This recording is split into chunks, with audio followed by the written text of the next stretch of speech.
Welcome back to our Sports Injury Masterclass series, episode number 2, Achilles Tendinopathy in runners, or Achilles tendon pain in runners. Now, I'm Hardiman from Hardiman Performance, and today I'm going to be taking you through everything you need to know to help you to rehab your Achilles tendon if you're struggling when you're running. Let's get stuck in. Achilles tendinopathy in runners, let's go. Achilles tendinopathy is extremely common in runners, and essentially it will occur when the tendon's ability to adapt to load is exceeded. This can happen either acutely, say for instance you went for a fast run and you start feeling pain at that point, and we typically call that a reactive tendon. It may be associated with swelling and a decrease in function, or it can happen chronically over a period of time, leading to some changes in the tendon matrix, and this is what we call a degenerative tendinopathy. Clinically, we typically use the words chronic and reactive to describe the stage at which the patient or the runner is at in relation to their tendinopathy. We can also split it down further clinically into whereabouts the tendon's actually hurting. We've got some names for those areas, but if we went into that depth on this masterclass, we'll probably keep you here all week. So we're not going to bother doing that. Instead, we're going to cover all the stuff that you need to know in relation to Achilles tendinopathy in general to help you to start to manage your pain. The good news is that in all cases, whether it's reactive or chronic and everywhere in between, although management can be tricky, there is always plenty of stuff we can be doing to help ourselves to recover from pain. Pain is often felt in this area here. This is the Achilles tendon region. Sometimes people feel a lot of stiffness and ache and pains into the calf, and also the attachment side of the Achilles tendon can also be quite painful. It's often felt during runs. That's very, very common, sometimes causing the runner to stop, or on many occasions it can be tolerated whilst running, and the runner may experience aggravation of symptoms within the next 48 hours post-run, meaning they're unable to run the next day or within 48 hours after. And pain and stiffness typically is worse in the morning after a run. Because there's also other structures in the area that can be causing pain, I put together a quick slide for you on the screen now that you can look at to give you some idea of other things that could be causing the pain when you've got pain in that area, or certainly some stuff to look out for. Now, for the bulk of this video, I'm going to be covering some super important strategies that are recommended by us, recommended by lots of people in our profession as well, recommended by the research, to help you recover from Achilles tendinopathy. Starting with the most important area, and I believe the most significant area for lots of tendinopathies and lots of injuries in general in runners, and that's load management. # load management. In the case of a reactive tendinopathy, or a reactive Achilles tendon, this may involve a short period of rest whilst sensitivity decreases. And I hate rest, right, when I'm in terms of helping someone recover from an injury. But in terms of reactive tendon, when it's potentially going to be swollen and really, really painful, the last thing you want to be doing is going out and running on it.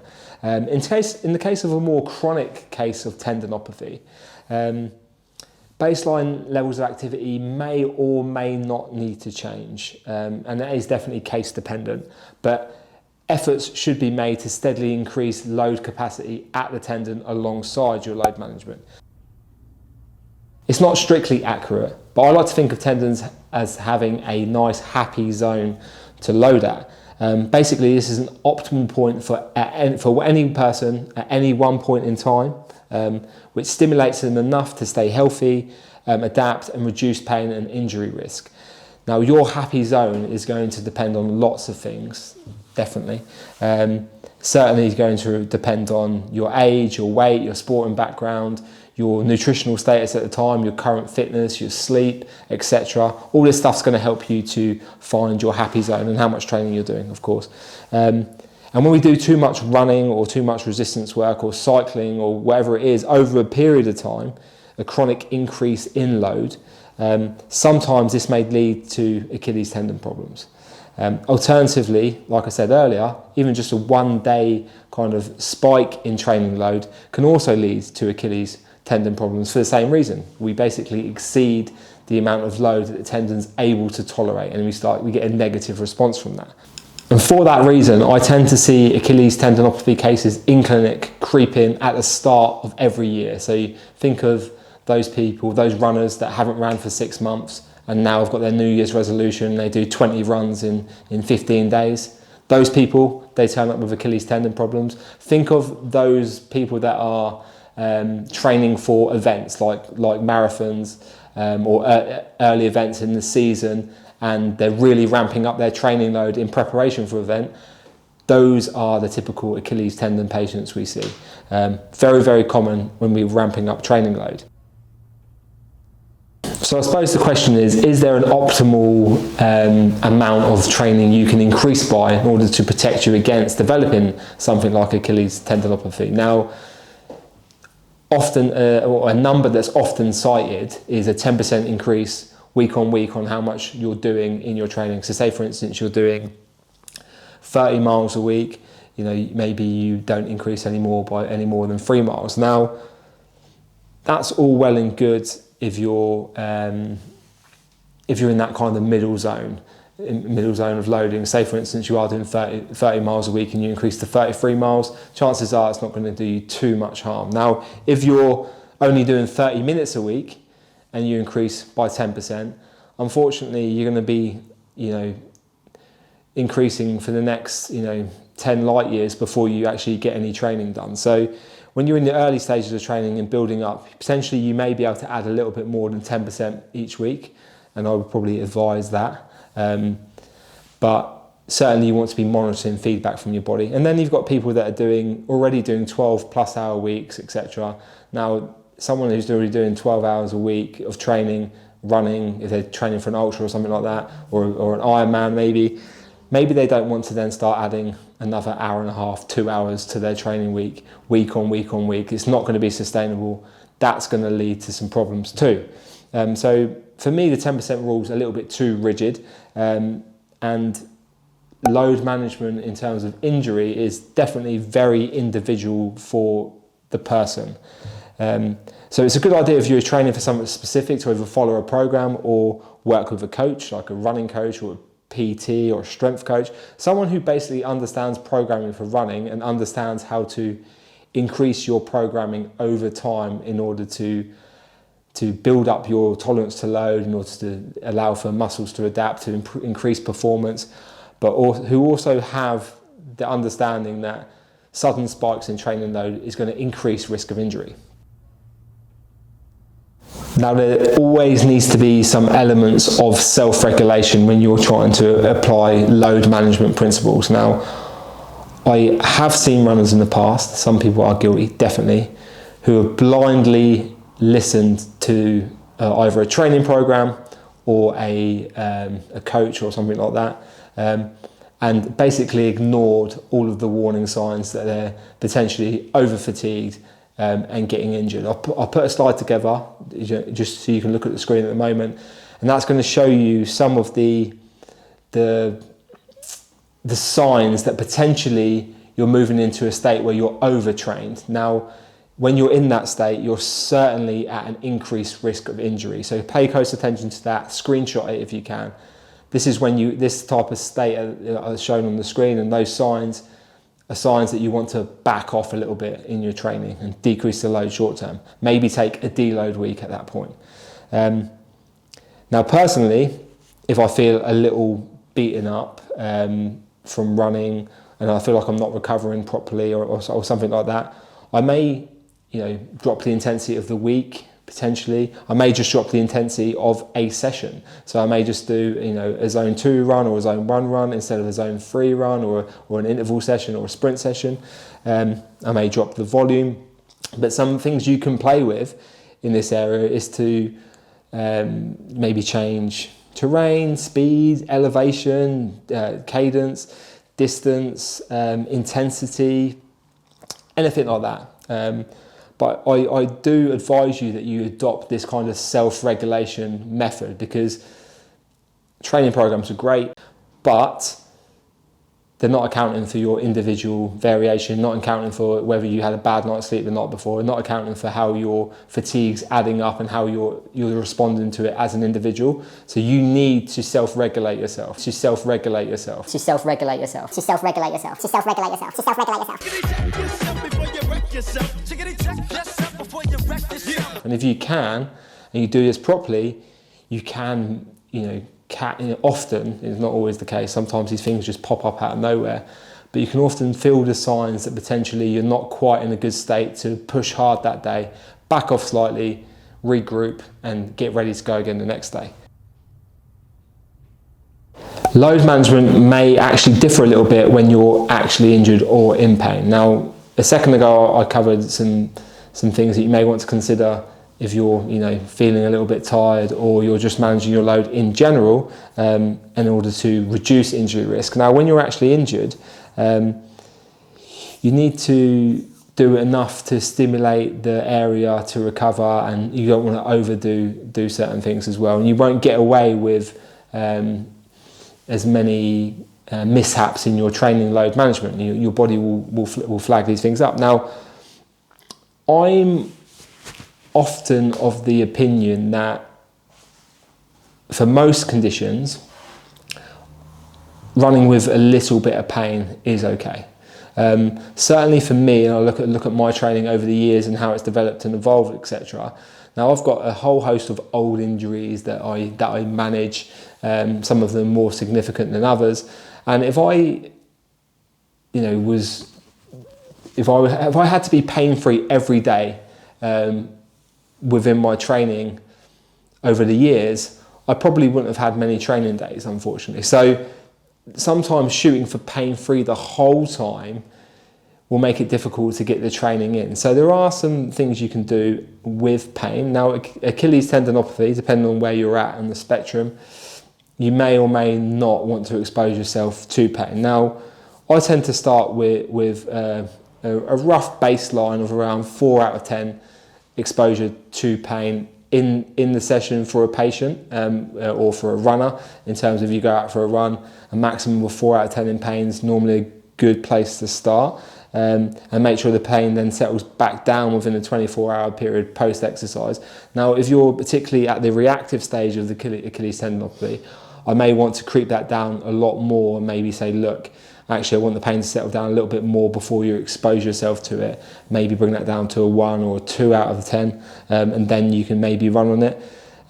If you're in the chronic stages, if you've got a chronic Achilles tendinopathy, as we categorise it, maybe your pain never actually goes above a 3 out of 10. So then I'm not going to then advise that someone stimulates themselves at a 4 out of 10. It'd be foolish. We just need to manage pain and its effects on our bodies, and then find an optimal loading strategy around that so we can decrease it over time and increase capacity. Like I said, it's not simply a no pain, no gain approach. I think that's stupid and foolish in a lot of cases. Sometimes we may want to lean into pain a little bit and expose ourselves to it a little bit. That's fine in a lot of cases. At other times, we're going to have to back off, right? And our tissues will probably tell us to back the hell off when it's super, super painful. But if you're unsure about any of that, and you're in pain and you're not sure what to do, it's probably best to opt for a slightly more conservative approach. Just back off a little bit and then see if that helps the tissues to settle down a little bit in the interim. And if you're super confused and really don't know what to do, there's plenty of professionals that can help you to manage it. In both acute and chronic Achilles cases, I advise isometrics as a starting point for reintroduction to load and to building load tolerance in the Achilles tendon. As shown on the screen, this can be done standing or seated and progressed accordingly to single leg exposure and longer duration holds as tolerance allows. Isometrics are not the panacea of tendon pain rehab, but they're certainly a great place to start when you're trying to introduce load to any tendon or to any area. They're simple to use, for number one. They don't require any equipment. They could be done at home. They're easy to control the load and the intensity and the duration of the exercise. And therefore, in terms of home exercise prescription, which a lot of this rehab can be done at home, considered very, very safe in the early stages of management. So they're an excellent choice, especially in the early stages, but they can be used throughout programming, even in later stages, and also when people aren't injured. I mean, you see isometrics done in sport, etc. nowadays, which is really, really good to see. At these early stages, I also like to include some basic movement exercises at the ankle and potentially the knee. And these gentle movement exercises are designed essentially to reduce swelling, restore range of motion, and decrease sensitivity around the area. We may also include some light cycling work or swimming or upper body cardio like ski erg or upper body bike to maintain some cardiorespiratory fitness. But this is really dependent on the athlete in front of us, on the runner and their preference, and also how much time someone has to commit to this type of stuff. Moving on from that, we move on to stage 2 of the exercise management. This may consist of doing some exercises which are slightly more challenging, or it should consist of doing exercises that are slightly more challenging than previous. We're looking to build capacity over time, so we need to progressively increase the exposure to more challenging stimuluses. So these exercises may include things like single leg balance exercises, walking and running drills, squats, calf raises, that type of stuff. Then we can keep progressing that on to then add further load and add single leg variants to those exercises, and also introduce exercises that require greater ankle range of motion, like dorsiflexion.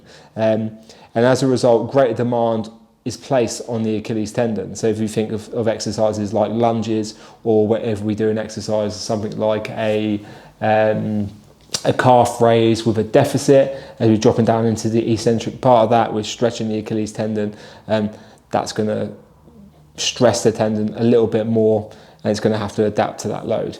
Whilst we also adapt to the rehab that we're doing, we should also be increasing the demand of our running. So we should be creeping this up alongside working back towards returning to full capacity.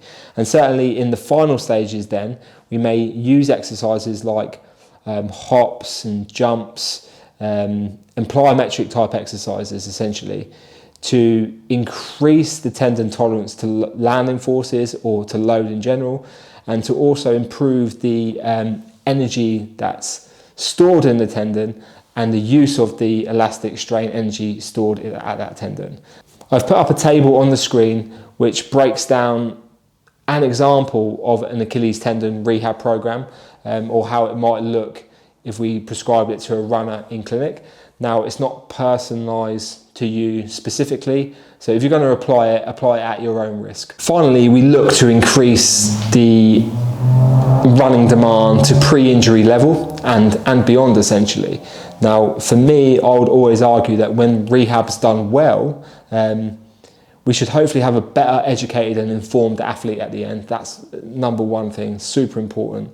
And secondly, hopefully that athlete or the runner has the ability to then go on to perform at higher levels than pre-injury level, because there's been some stuff that's been identified in the rehab. They may be including some strength conditioning or some working on some areas of weakness they previously had.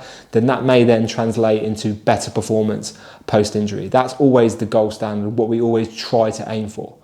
As with any good rehab program, what we'd always look to do is improve stuff that's relevant to the individual in front of us. So this may include aspects like we've covered a second ago, but aspects that work on strength, work on balance, work on control, load tolerance, range of motion, flexibility, proprioception, and each area will be weighted according to the specific weaknesses that the runner is presenting with, and what they need to work on personally. As many of you may be aware, sleep and nutrition are super important when trying to recover from injury. So rather than going over it in loads of depth, I've put together a quick slide to cover this. So if you want to take a screenshot, crack on now, and it'll give you some basic rules to apply in these areas when recovering from Achilles tendinopathy, or in fact just about any injury. You can essentially apply this in any injury. Hands-on care when recovering from injury is super popular, and this can be applied at home or in a clinical setting, and it's certainly, I believe, is helpful in the early stages of an injury to reduce pain, reduce sensations of stiffness, reduce swelling potentially, and keep those that are able to run running. And also what I found is it may improve, if we can decrease pain in the short term, may also improve compliance with exercise prescription, which is really, really good. I mean, if someone's more compliant with their exercises, hopefully we're going to see better longer term results in their recovery. More recently, there has been a type of therapy that's emerged called Shockwave Therapy as a potential treatment for tendinopathy. Now, I'm not going to pretend to be some sort of expert on shockwave. I'm certainly not, and I do need to learn a lot more about the area. But essentially it's a non-surgical option, and it works by delivering some form of impulsed energy targeted to abnormal areas within the tendon. Now, research is looking promising in this area on its ability to help people specifically with Achilles tendinopathies, and they're also doing lots of research in other tendinopathies. But that being said, like I said, I'm no particular expert in this area.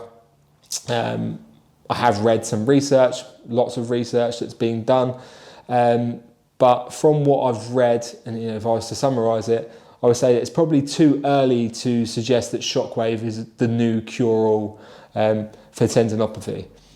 It's potentially got some use. It will potentially fit nicely into a management plan, including some of the stuff we spoke about earlier.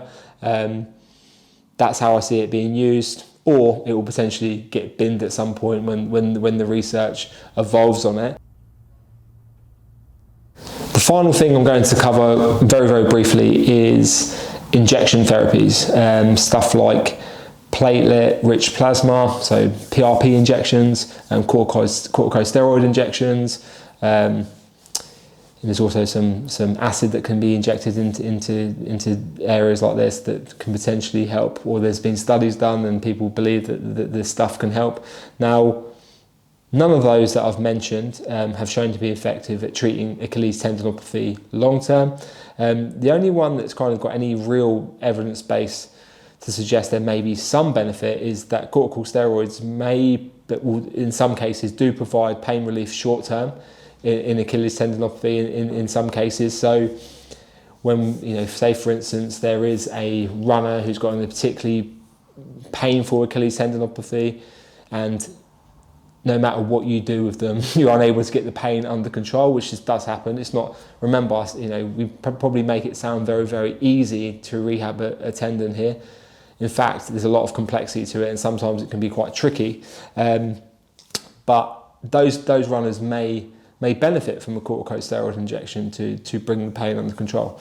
Unfortunately, that doesn't come without its risk. So corticosteroid injections have been known to increase further damage in terms of into the tendon, and also have been associated with an increased risk of rupture to tendons as well. So potentially some short-term benefits, potentially some real harm associated with that. It all has to be weighed up within the context of the person in front of us and how we discuss management and move forward with it.